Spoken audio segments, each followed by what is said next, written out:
In this case study for the tiered waterfall, we are assuming to have 3 different kinds of investors, and they have different kinds of investment arrangements.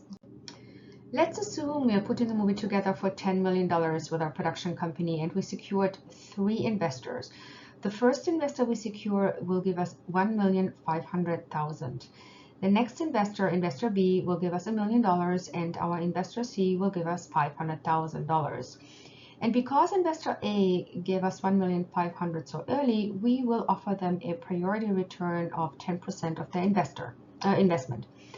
And investor B and C will get the standard terms for equity investments. And we'll also agree to offer a dividend payment if and when we make profits of $500,000, which we would share with the investors in relation to their investment that they made with us. Now, in the finance plan, we are projecting to make $8.5 million from international, of which $3 million are secured as pre-sales, and the distributors pay 20% down. Our sales agent will charge us 15% in sales fees on the international sales. $3.5 million are secured through the US distribution rights, and that will happen after the film is finished. CAA will do the deal for 7.5% of this distribution component. The senior lender that we are working with will bank our pre-sales, but also our incentive loan. The pre-sales will be banked at 12% interest reserve. The gap loan will be banked at 15% interest reserve. And we will have a loan and legal fee of, let me look it up. Where is my loan and legal fee here? Of 2% of the gross loan amount. Then we will pre-sale the music publishing rights, and we will get some brand integration of 5% of the budget and give the advertising agency 15% of that. And 50% of the sponsorship is made available on closing. The post-production house defers $163,500 and will get a 10% premium on that. Our waterfall allocations include, as always, the collection agent with 1%, the sales agent with 15%, the US agent with 7.5%, priority returns, our talent pool with 30%, and the equity investment. Let's see what we can do and how much each investor will generate in profit. Let's take a look at our investment scenario here. We have a budget of $10 million. Investor A invests $1.5 million, which represents 15%. The preferred return we will be paying to him or her later is $150,000 because we're giving them a secured preferred return of 10% of their investment. Investor B will have $1 million investment that represents 10% of the budget, and they will get a premium of 20%, which is not guaranteed and will be paid only if revenues will cover this premium payment. Investor C invests $500,000, that is 5% of the budget, and the premium would be $100,000 if we have enough revenues. The dividend that will be provided is $500,000, also subject to revenues being applicable to cover this dividend. So altogether, we have equity in the amount of $3 million. The costs in connection with that is $950,000. Let's take a look at our finance plan. As mentioned, the international take estimates were estimated at $8.5 million, and the US is at $3.5 million, generating $12 million in total. Let's look at the senior loan. The pre-sales are $3 million. The down payments made by the distributors on these distribution agreements is $600,000, leaving us with a pre-sale loan gross amount of $2.4 million. The interest reserve of 12% reduces this to $2,112,000. The next one is our gap loan, the unsold rights that we have available.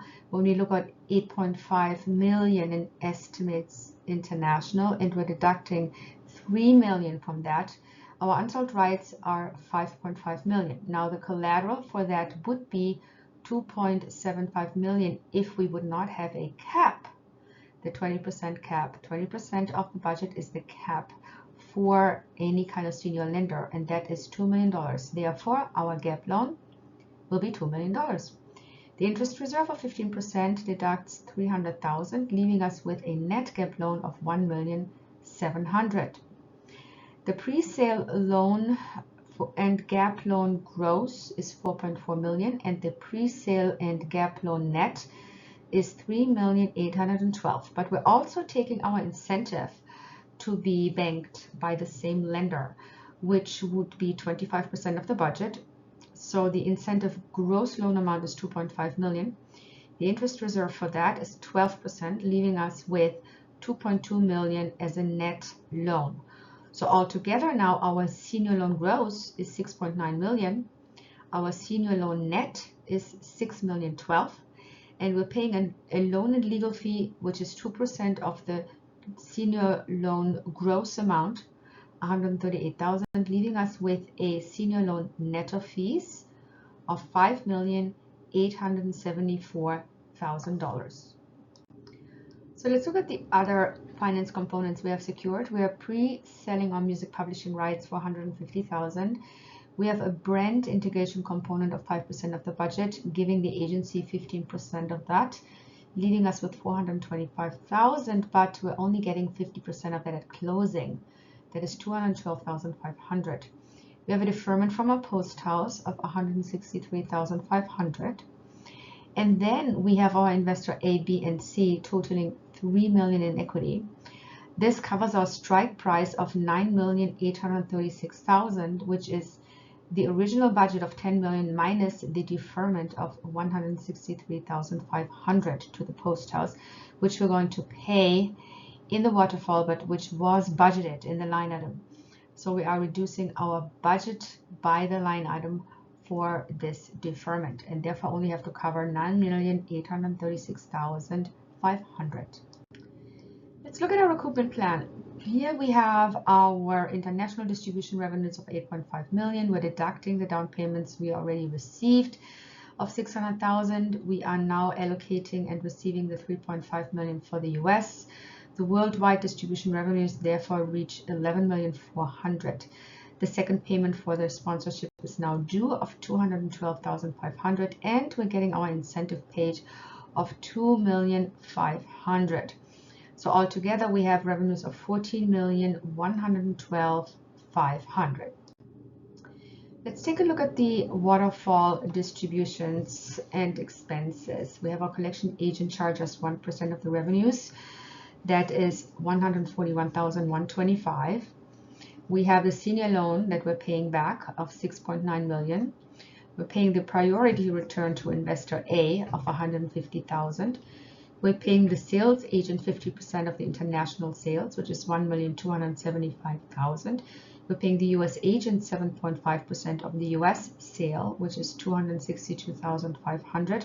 We're paying our post house their deferment of 163,500, and we're paying the related premium of 16,350. Next, we're paying investor A 1,500,000 plus their premium of 20%, which is 300. Investor B 1 million plus their premium of 200.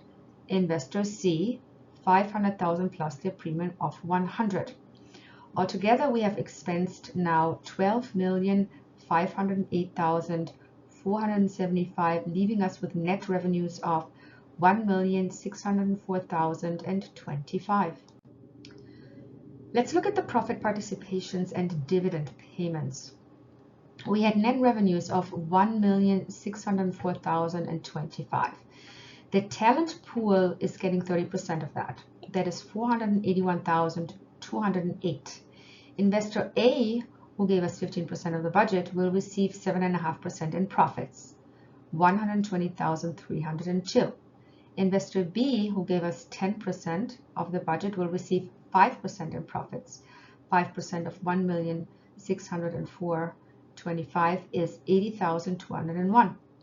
Investor C, who gave us 5% of the budget, will now receive 2.5% profits, 40,101. So altogether, our investors receive 721,811 in profits payments. That leaves the producer with 882,214. And because we have told the investors that we would give them a dividend payment of 500,000, that would be now deducted from the 882,214, which is our profit. That leaves us with net profits of $382,214. Let's take a look what each investor receives. Investor A received their priority return payment of $150, their premium payment of $300, their profit payment of $123.02, and their dividend of $75,000. Altogether, Investor A received $645,302, and that reflects 43.2% ROI. Investor B receives their premium of $200,000, their profit of $80,201, and their dividend of $50,000, totaling $330,201. That is an ROI of 33.2%, 02%, I'm sorry. And then Investor C receives a premium of $100,000, a profit of $40,101, and a dividend of $7,500, altogether $147,601. That reflects an ROI of 29.52%. As you see, the tiered waterfall approach is something that can be very attractive to investors, especially when they're nervous in investing in film.